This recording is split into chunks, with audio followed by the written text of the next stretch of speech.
Mr. Watkins, Ches, I find it hard to believe that this is truly what you desire. I raise an eyebrow in disbelief. And why is that, Doc?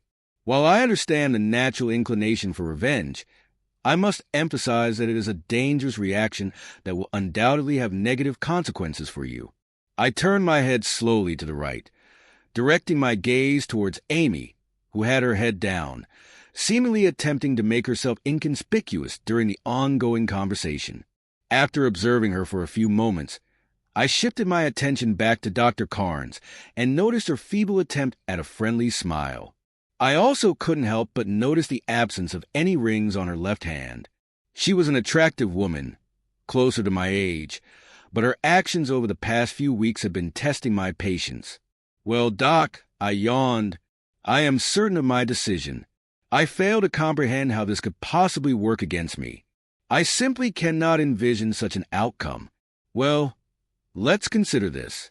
What Amy did was both selfish and wrong. Revenge, on the other hand, is not only selfish and wrong, but it is also a purely malicious act. Amy did not attack you.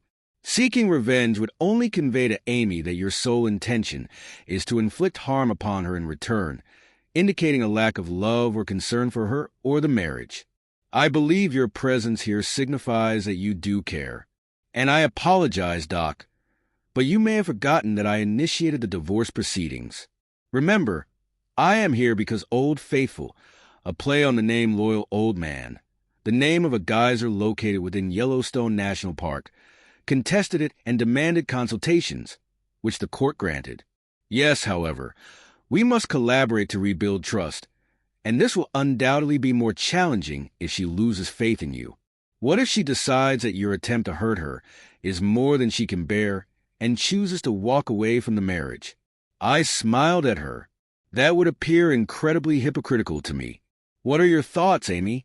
If I were to engage in an affair with someone else, or perhaps even multiple individuals on multiple occasions, would you give up on our marriage, Mr. Watkins?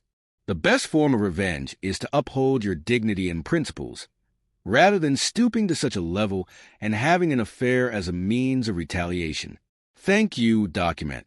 I understand your concern, but I did not receive a response to the question I posed to my wife. Amy, could you please contribute to the discussion? How can we reconcile our marriage if you are unwilling to address difficult inquiries? If I were to retaliate by engaging in multiple extramarital affairs, would you perceive our relationship as equitable or irreparable? Amy, Mr. Watkins, for God's sake, Doctor, please refer to me as Chaz. This approach is unproductive. Regardless of whether you choose to salvage our marriage, your self-esteem, dignity, and happiness are intrinsic to you. No one should have the power to diminish them. Avoid descending into negative behavior that aligns you with Amy's infidelity. Instead, focus on strengthening yourself. Enhancing your resilience, contentment, and self-assurance may be the most effective form of retribution you can attain. Furthermore, it presents an opportunity to identify the underlying issues in your marriage that led Amy to betray your trust in the first place. Betrayal? I murmured softly. My apologies. Please consult Dr. Carnes. Trees and duck, plural. Amy cheated on me with multiple men on multiple occasions. However, if you don't mind, I would prefer to redirect the conversation. Dr. Carnes nodded in acknowledgement. Amy appeared to be attempting to deny the reality of the situation. Amy, I will revisit my question later, allowing you time to reflect on your response. Doctor, you mentioned the importance of remaining positive and focused to discern the factors contributing to Amy's infidelity. We must ascertain the root causes of our marital issues that prompted her unfaithfulness, correct? Indeed, Chaz. Once we identify these factors, we can address them constructively and initiate the healing process to mend and strengthen your relationship. So, are you implying that Amy's unfaithfulness is my responsibility? Such language is counterproductive, Chaz. However, to some extent, yes. Accountability lies with you. In genuinely fulfilling relationships, instances of infidelity are less common. I presented her with my most skeptical expression, but she paid no attention to it. A strong marriage requires a commitment of both partners to remain faithful and loyal. By identifying and addressing any issues that arise, we can increase the likelihood of maintaining trust and harmony. I was momentarily taken aback by this revelation and finally responded in a quiet tone, expressing my disbelief and skepticism. I apologize for my language, Doctor. Machinations refers to cunning and deceitful tactics employed for hidden motives. I understand the meaning of the word, Chaz. However, I fail to comprehend why you believe there are any deceitful actions taking place here. Firstly, my unfaithful wife, who claims to want to repair our broken marriage, refuses to engage in this discussion. While two individuals should be working on the marriage, she is not one of them. Secondly, do you think it is fair to hold me accountable for her immoral behavior? Mr. Watkins, please refrain from interrupting. This is my session, and I will have my say. If there were issues in our marriage, it would be appropriate for my loving wife to communicate them to me so that we could address them together. Don't you agree? She nodded, appearing somewhat embarrassed. Therefore, if she chose to take a proactive and healthy approach by discussing her concerns and desire to resolve our marital problems, and I ignored or dismissed her, then I would indeed be responsible for perpetuating those issues. Of course, if that were the case, she would have the choice to accept it or decide whether she wanted to end the relationship or continue working on it. As far as I know, she did not express any unhappiness. I am not claiming to be faultless, but she never communicated any dissatisfaction with our marriage that would justify her actions in sabotaging it. No, Doctor. If she was unhappy or dissatisfied, then her actions absolve me of that responsibility. I leisurely stretched in my seat, then rose and made my way towards the exit. It seems our discussion has reached its conclusion. Dr. Carnes, if you wish to continue assisting us, kindly leave me a message prior to our next session explaining why I should continue to invest my efforts. Our shared existence thus far has been rather unremarkable and ordinary. Amy and I have been wedded for 2 decades.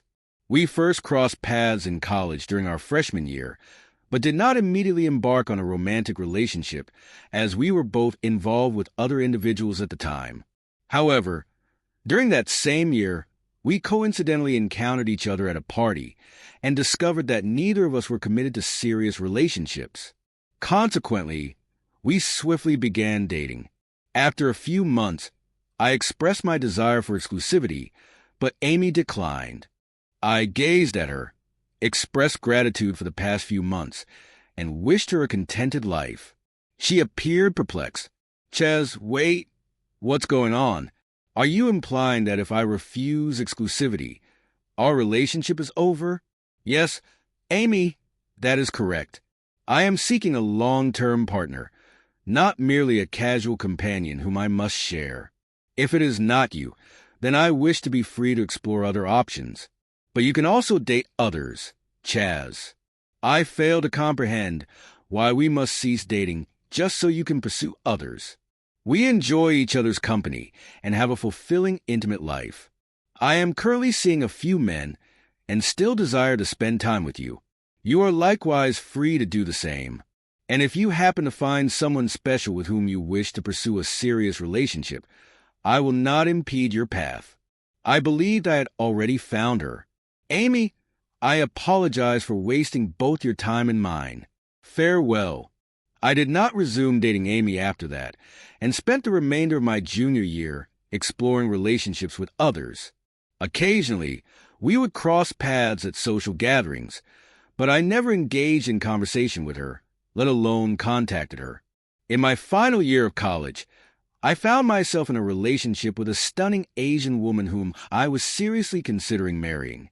However, she informed me that she had been accepted into a graduate program abroad and would be leaving shortly after graduation. Despite my own feelings, I chose not to express them and instead helped her celebrate her achievement. Over time, I began to distance myself from her, but she appeared oblivious to my actions. To be honest with myself, it seemed as though she didn't even care. Eventually, a week after graduation, she departed. Although I occasionally received letters from her, that marked the end of our affair. Upon completing my university education, I secured a position at a prominent software development company and embarked on my professional journey. The job offered excellent financial prospects, and after 2 years, I was given the opportunity to join the sales team. Initially, I had been working in the development department, but my colleagues soon recognized my ability to effectively interact with clients, making me one of the few developers they trusted in such matters. Consequently, I swiftly transitioned into the role of implementation project manager and pre-sales assistant, providing technical and personal support to our account managers. Recognizing my potential, the vice president of sales predicted my success in sales, and she was proven right. In my first year as a salesperson, I exceeded my quota by 121%, resulting in substantial earnings. I found contentment in my job, owned a luxurious apartment, drove a new car, and generally lived the life of an unattached individual. I engaged in dating and casual encounters, yet remained dissatisfied. I yearned for a meaningful relationship, someone with whom I could share my accomplishments in life. After 2 prosperous years in sales, I unexpectedly crossed paths with Amy once again. She was working as a junior purchasing agent for the company I was presenting to, and she was part of the team evaluating our solution and proposal. To cut a long story short, we rekindled our relationship, and this time it seemed as though Amy was ready for commitment and desired an exclusive partnership. She had evidently undergone a transformation, and the chemistry between us remained strong. Consequently, I agreed to her proposal, and 18 months later, we tied the knot. After Pete departed for college, Amy and I encountered some friction. She became reserved with me and appeared to prefer being elsewhere. Our once lively sexual relationship had dwindled to nearly nothing. I began to question Amy's behavior and actions. She worked excessively and treated me unkindly.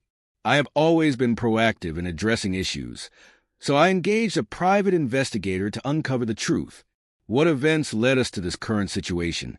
Mr. Watkins, this is Dr. Carnes. I comprehend your disappointment following our previous session, and I want to assure you that I am prepared to assist you and Amy. I genuinely do not hold you accountable for her choices and behaviors. I acknowledge that there may have been cracks in your marriage, but I agree with you that how Amy handled this is our primary concern. Please understand that my intention is for both of you to emerge stronger from this ordeal. I want to help you heal from the pain she has caused and guide you in coping with your new reality, whatever it may be. Please do not give up on me, Amy, or your marriage. I sincerely hope that we can find answers to my questions. Since Amy is currently staying with a friend and we are not communicating, I thought, why not give Doc another chance? Moreover, if I refuse to participate, I could potentially face contempt of court, which would require restarting the sessions from the beginning. Have the two of you engaged in any intimate moments since this all began? I gazed at Amy, who had remained in the same chair and position since our last session. After a brief pause, I replied, "No, Doc, we have not had any intimacy," still fixated on Amy, who adamantly avoided making eye contact with me or the consultant. Chaz Duck, would you mind if I took a moment to directly address Amy? She appeared cautious, but reluctantly agreed. Amy, are you genuinely here to participate or not? It seems as though I am the one putting in all the effort, and as far as I am aware, I am not the one who deceived and cheated. I did not desire the situation. You brought it upon yourself. Either step forward and take responsibility, or I will put an end to this immediately. I apologize. I will make an effort to be more engaged. Yes, I am willing to participate. Excellent. The doc would like to understand why we are not engaging in a sexual relationship. Why don't you address this question? And then I will clarify any further information you require. Certainly. I apologize. Well, Chaz refuses to communicate with me, and I am currently staying with a friend. Therefore, we do not have any options, and I have asked repeatedly, but I have not been tested for any diseases. I have asked repeatedly, and well, Chaz claims that he is not comfortable with intimacy at the moment. This is not an exact representation of what I said, but it is, of course, a more toned-down version.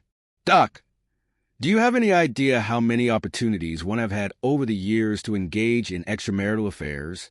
Oh no. How could I possibly know? However, I can assume that you have had more than enough opportunities. You are an incredibly attractive, fit, and successful man, so I can assume that such opportunities have been plentiful. I playfully winked at her, causing her to blush slightly. Absolutely right, and they continue to be abundant. I have a predicament here, document. You see, if we set aside the utter dishonesty and selfishness displayed by Amy and the impact it has had on my love and attraction towards her, I cannot be intimate with her for 3 reasons. Firstly, I never want to be perceived as condoning her actions. If I were to engage in intimacy with her before we consummated our marriage, it would feel as though I were accepting her infidelity, which I am not. Secondly, I refuse to jeopardize my health. I have no knowledge of whether she has any sexually transmitted diseases. I chuckled slightly as I made this point. Lastly, I need to restore AI had faith in the commitment we made and held deep respect and love for my wife. I was determined not to cause her any harm or put our relationship or her well-being at risk.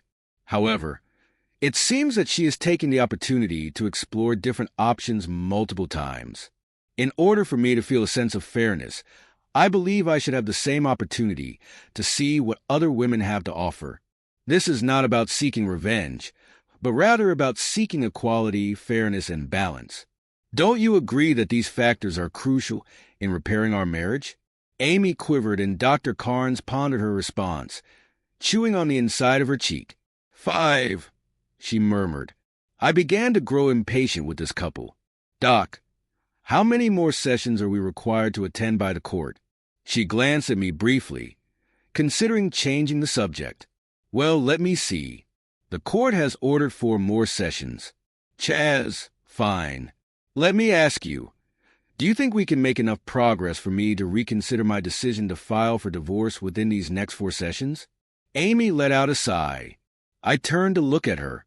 Amy, I will be completely honest with you. The only possibility, and let me emphasize that I cannot guarantee anything, but the only possibility for me to reconsider the divorce is if I feel that the balance has been restored. Mr. Watkins, I believe I explained how devastating this would be. We have 4 sessions remaining, and I am uncertain. Thank you, Doc. I am aware of your perspective on this matter. Amy, I will repeat the question I asked last week. If I were to feel that the only way for us to consider staying married is for me to engage in intimate relations with 5 different women on multiple occasions, how would you react? Would you feel that you can no longer remain married to me and proceed with the divorce? Or would you be willing to accept it? There was no response, only sobs after a few uncomfortable moments. I turned my attention back to Dr. Carnes. When we first started coming to your office a few sessions ago, Dr. Carnes, what did you believe was the most crucial aspect for successful counseling? Honesty, she replied. In order for us to make any progress, it is crucial that both of you are completely honest with me and with each other. Beverly, what are your thoughts? Did I speak honestly with you?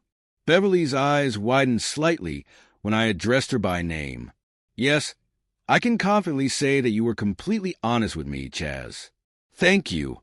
And can you say the same about Old Faithful? Beverly looked thoughtfully at Amy, who appeared slightly less at ease. Honestly, I don't believe I can answer that question. Amy, you didn't contribute much during these sessions. As I reflect on it, I can't help but wonder. Yes, I feel the same way. Would it surprise you to learn that Amy is still being unfaithful to me? Beverly, her friend whom she lives with, is now her new lover. Amy huddled in the chair and began to quietly sob. Dr. Carnes appeared upset. What are the minimum requirements to successfully complete the remaining sessions to the satisfaction of the court? Beverly? Yes. I apologize. What did you say? Well, yes, I have the option to go to court at any time if I believe that continuing the sessions is pointless. And what do you suggest, Bev? I smiled. She carefully studied my face for a moment. Then a small, genuine smile began to form on her face as she looked me directly in the eyes and replied, I will promptly inform the court that I recommend ending the sessions and granting you a divorce. Amy started shaking and sobbing. Thank you, Bev. I reached out my hand and asked, will you contact me once our case is closed? I wish you were my first. Amy's eyes sparkled as she fainted.